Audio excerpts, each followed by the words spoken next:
नमस्कार प्यारे विद्यार्थियों। तो जैसा कि आप न्यूज में देख रहे होंगे कि 5G सर्विस जो है ये इंडिया में लॉन्च कर दी गई है।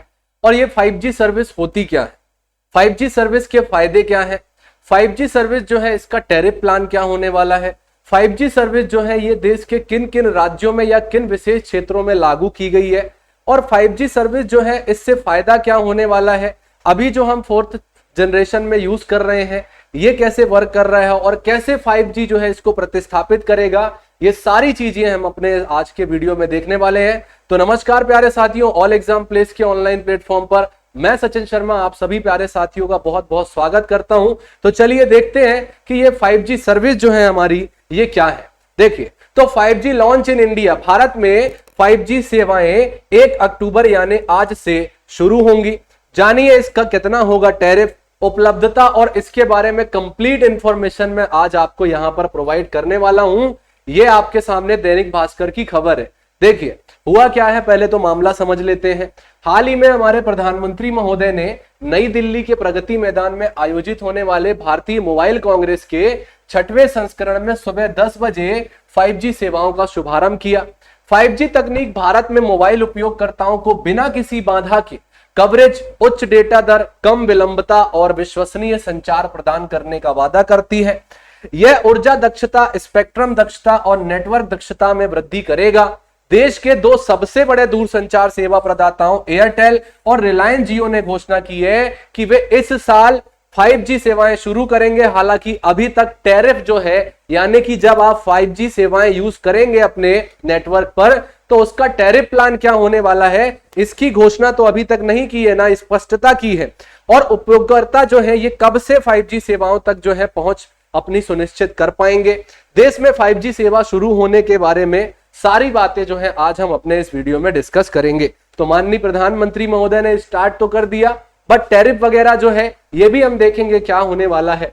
अच्छा, सबसे पहले तो हम ये समझते हैं कि 5G है क्या। 5G यानी अगली पीढ़ी की मोबाइल नेटवर्क क्षमता, जो उच्च गति पर डेटा के बड़े सेट के प्रसारण की सुविधा प्रदान कर सकती है। 3G और 4G की तुलना में सीधी सी बात है यार, जब कोई नई प्रौद्योगिकी या नई तकनीक बनती है तो वो उसके पहले वाली तकनीक को ही जो है ना उसने प्रतिस्थापित किया है, और उसकी विश्वसनीयता, उसकी अगर हम कह सकते हैं कि कार्य करने की क्षमता, सीधी सी बात है पहले से तेज होगी, तभी तो उसको यहां पर लॉन्च किया गया है। तो 5G में कम विलंबता, न्यूनतम विलंब के साथ डेटा की एक निश्चित मात्रा को संसाधित करने की क्षमता है। विभिन्न क्षेत्रों में उपयोगकर्ताओं के अनुभव को बढ़ाएगा। ये 5G में 4G की तुलना में 10 गुना तेज होने की क्षमता है। तो अब यार आप सोच लो कि आज आप 4G यूज कर रहे हो और जैसे ही आप कहीं पे जो है कोई चीज जो है नेटवर्क में सर्च करते हैं और जितनी स्पीड से वो होता है, अब सोचो उससे भी 10 गुना तेज जो है अब आप जो है क्या कर पाएंगे, यहां पर कार्य देख पाएंगे आपके 5G सेवाओं के द्वारा। 5G रोल आउट से खनन, वेयर हाउसिंग, टेलीमेडिसिन और मैन्युफैक्चरिंग जैसे क्षेत्रों में दूरस्थ डेटा निगरानी में और अधिक विकास होने की क्या है, उम्मीद है। यहां पर इससे डेवलपमेंट होने की उम्मीद लगाई गई है। फायदे क्या है भाई इसके, तो इसके फायदे भी देख लेते हैं कि 5G सेवा जो है इसके क्या फायदे होने वाले हैं। तो आम लोगों को व्यापक लाभ प्रदान करेगी ये बिना किसी बाधा के कवरेज, उच्च डेटा पर कम विलंबता और अत्यधिक विश्वसनीय संचार प्रदान करने में मदद करेगी। साथ ही ऊर्जा दक्षता, स्पेक्ट्रम दक्षता और नेटवर्क दक्षता में क्या करेगी, वृद्धि करेगी। 5G तकनीक की अगर हम बात करें तो अरबों इंटरनेट ऑफ थिंग्स उपकरणों को जोड़ने में मदद करेगी, और साथ ही साथ आपका उच्च गति जो है ये गतिशीलता के साथ उच्च गुणवत्ता वाली वीडियो सेवाओं की भी अनुमति आपको देगी। साथ ही साथ टेली सर्वरी और स्वायत्त कारों जैसी महत्वपूर्ण सेवाओं की ये डिलीवरी भी इसके माध्यम से की जा सकेगी। आगे देखते हैं इससे फायदा क्या होने वाला है। देखिए, कुछ चीजों जब लॉन्च की जाती हैं तो उसके कुछ फायदे भी होते हैं, कुछ नुकसान भी होते हैं। फायदे देख लेते हैं, इसके फायदे क्या हैं। तो स्पीड 4G से क्या हो जाएगी, 10 गुना ज्यादा हो जाएगी। स्वास्थ्य सेवाओं में जो आपका तकनीकों का इस्तेमाल किया जाता था उसमें और बेहतर वृद्धि जो है यहां पर देखने को मिलेगी। टेलीमेडिसिन के साथ साथ चिकित्सा क्षेत्र में रोबोट का इस्तेमाल क्या हो जाएगा, बढ़ जाएगा। दूरस्थ ग्रामीण और पहाड़ी इलाकों में तकनीक के जरिए वीडियो कॉन्फ्रेंसिंग से गंभीर बीमारियों का इलाज किया जा सकेगा। बहुत अच्छी चीज है कि भाई गांव में है कोई ऐसा डॉक्टर है जो कि किसी को ऑपरेट कर रहा है और कहीं पे जाकर के वो फंस गया है, अगर 5G जैसी तकनीक वहां पर रहेगी जहां पर 10 गुना ज्यादा क्या मिल रही है, आपको स्पीड मिल रही है, तो बिना किसी बफरिंग के साथ में वो डॉक्टर को दूसरा बड़ा डॉक्टर, चाहे वो दिल्ली में बैठा हो, मुंबई में बैठा हो, महाराष्ट्र कहीं पर भी बैठा हो, तो वहां से वो उसको क्या कर सकता है, बता सकता है कि अब आपका नेक्स्ट स्टेप ये होने वाला है, इसको ऐसे करो। तो इसके ये फायदे भी है, गंभीर बीमारियों के इलाज की व्यवस्था भी बनाई जा सकेगी ग्रामीण इलाकों में, दूरस्थ इलाकों में जहां पर नेटवर्क जो है ये बहुत कम देखने को मिलता है। होटल और हॉस्पिटैलिटी सेक्टर में रोबोट का इस्तेमाल करना संभव हो सकेगा। वर्चुअल रियलिटी के क्षेत्र में आगे बढ़ने में मदद मिलेगी और इसके जरिए आभासी टूरिज्म को भी क्या किया जाएगा, बढ़ावा दिया जाएगा। अगर मैं आगे बात करूं तो कृषि क्षेत्र में ड्रोन का इस्तेमाल जो है प्रभावी तरीके से हो सकेगा। मौसम की जानकारी का अंदाजा भी जो है ये सटीकता से लगाया जा सकेगा और उसका प्रसार जो है ये हितधारकों तक जो है तेजी से पहुंचाया जा सकेगा।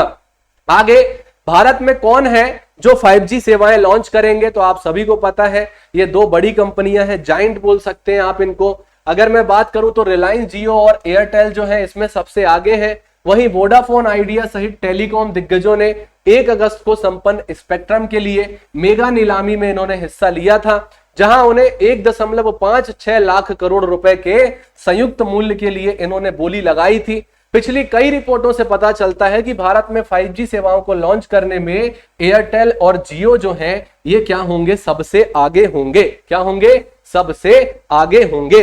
कंपनियां शुरुआत में देश भर के कुछ शहरों में 5G लॉन्च करेगी। इसमें अहमदाबाद हो गया, बेंगलुरु, चंडीगढ़, चेन्नई, दिल्ली, गांधीनगर, गुरुग्राम, हैदराबाद, जामनगर, कोलकाता और इसके अलावा लखनऊ, मुंबई और पुणे जो है ये इसमें शामिल है। शुरुआत की बात कर रहा हूं मैं, बाद में तो पूरे देश में आ जाएगा। फिर इसका मतलब यह है कि इस साल सभी यूजर्स को जो है 5G सर्विस का फायदा नहीं मिलने वाला है ना। सीधा सा मतलब इसका क्या है कि इस साल जितने सभी यूजर जो हैं इनको 5G सर्विस की सुविधाएं नहीं मिलेंगी। आपकी जो आप कह सकते हैं कि जो बड़ी सिटी है या हमारे देश की जो सबसे बड़ी बड़ी जगह है, आप कह सकते हैं मेट्रोपॉलिटन सिटी है, यहां पर आपको जो है क्या मिलेंगी, 5G सेवाएं मिलेंगी। अगर मैं बात करूं कि भाई अगर 5G सर्विस आती है, अभी जो आप रिचार्ज का अपना प्लान करवाते हैं तो इसका टैरिफ प्लान क्या होगा, तो जैसा कि मैंने शुरुआत में ही आपको बताया कि अभी जो है इसका खुलासा जो है ये नहीं किया गया है, लेकिन 4G प्रीपेड योजनाओं के बराबर ही ये होंगे। एक बार 5G को ठीक से रोल आउट करने के बाद लोगों में 4G प्लान की तरह जो है 5G टैरिफ प्लान होंगे। हाल ही में जेपी मॉर्गन निवेशक शिखर सम्मेलन में भारतीय एयरटेल के प्रबंध निदेशक जो हैं गोपाल विट्ठल, इन्होंने कहा कि कंपनी निकट अवधि में 5G मुद्रीकरण के अपने प्राथमिक इंजन के रूप में टैरिफ बढ़ोतरी के माध्यम से प्रति उपयोगकर्ता औसत राजस्व वृद्धि देखती है और उपभोक्ता स्वीकृति के बारे में बहुत चिंतित नहीं है। दूरसंचार एक आवश्यक सेवा है और इसको जो है इनके द्वारा यहां पर जो है लॉन्च किया जाएगा। आगे हम बात करते हैं, अगर 5G कनेक्टिविटी प्राप्त करने के लिए आपके पास में 5G सक्षम स्मार्टफोन और टैबलेट जो है होना चाहिए। देखिए कैसे, अगर आपको 5G नेटवर्क यूज करना है तो उस नेटवर्क को यूज करने के लिए आपके पास में क्या होना चाहिए, तो आपके पास में जो भी डिवाइस है वो डिवाइस ऐसा डिवाइस होना चाहिए जिसमें, जैसे आज आप मोबाइल खरीदते हैं तो आप क्या देखते हैं, ये 4G वाले हैं ना, अब तो 5G वाले मोबाइल भी आ गए हैं। कुछ लोगों के पास 5G वाले मोबाइल आ गए हैं, वो उसमें अपनी सिम जो है उसको इंसर्ट करेंगे, देन वो नेटवर्क उसका यूज कर पाएंगे। बट कुछ ऐसे मोबाइल भी हैं, कुछ नहीं अधिकांश मोबाइल ऐसे हैं जिसमें अभी 4G सर्विस की सुविधा जो है ये उपलब्ध है। लेकिन जब 5G लॉन्च हो जाएगा तो उसके लिए आपको क्या करना पड़ेगा, ऐसे हैंडसेट और स्मार्टफोन आपको अपने पास रखने होंगे जो कि 5G सेवाओं की अनुमति देते हो। तो इसके लिए आपके पास में क्या होना चाहिए, 5G कनेक्टिविटी प्राप्त करने के लिए आपके पास ऐसे स्मार्टफोन और टैबलेट होने चाहिए। साथ ही भारत में इस्तेमाल होने वाले 9.7% स्मार्टफोन 5G सक्षम है, जबकि 4G लॉन्च किया गया था तो टेलीकॉम प्रदाताओं ने भारत में लोगों को 4G सिम देना शुरू कर दिया था। हमें 5G सेवाओं का लाभ प्राप्त करने के लिए लाइन अप करने या नए सिम को आवेदन करने की अब आवश्यकता नहीं होगी।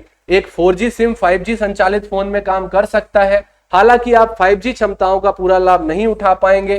5G नेटवर्क का अधिकतम लाभ उठाने के लिए 5G फोन के साथ 5G सिम का होना भी क्या है, जरूरी है, जैसा कि मैंने आपसे कहा। ठीक है प्यारे साथियों, तो ये था आपका पूरा 5G, कैसे 5G जो है ये हमारे यहाँ लाया जाएगा। इसके टैरिफ प्लान के बारे में हमने बात की, क्या हो सकते हैं, देखा कि हमने कि जो 4G वाले हैं लगभग उसी के समान होंगे।